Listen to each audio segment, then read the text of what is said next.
సింహాసనం టీవీకి స్వాగతం అండి. సూపర్ స్టార్ అభిమానులకు కృష్ణవంశీ వార్నింగ్. కృష్ణవంశీ కృష్ణ గారికి మంచి అభిమాని, అలాగే మహేష్ బాబు కూడా. అట్లాంటి కృష్ణవంశీ సూపర్ స్టార్ అభిమానులకి వార్నింగ్ ఇస్తారా అని మీకు డౌట్గా ఉంది కదా.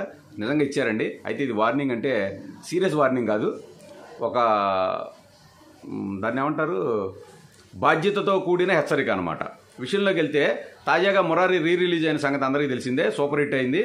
ఇది రిలీజ్లో కూడా 2 రోజుల్లో 7,12,00,000 కలెక్ట్ చేసి రికార్డ్ బ్రేక్ చేసింది. పవన్ కళ్యాణ్ గారి ఖుషి 7 కోట్లు వసూలు చేస్తే 10 రోజుల్లో ఇది 7,12,00,000 ఏకంగా 2 రోజుల్లోనే వసూలు చేసేసింది. అయితే ఈ సినిమా రిలీజ్ సందర్భంగా కొంతమంది ఏకంగా థియేటర్లోనే కళ్యాణం సాంగ్లో పెళ్లిళ్ళు కూడా చేసుకుంటున్నారు. అయితే కృష్ణవంశీ ఈ విషయంలో యువతను హెచ్చరించారు. ఇలా చేయడం తప్పు, మనకు కొన్ని సంస్కృతి సాంప్రదాయాలు ఉన్నాయి, పెద్దలను గౌరవించాలి, పెళ్లిళ్ళు ఇలా ఎలా పడితే అలా చేసుకోమాకండి, దయచేసి ఆ సినిమాకున్న విలువని తగ్గించమాకండి అని చెప్పి ఆయన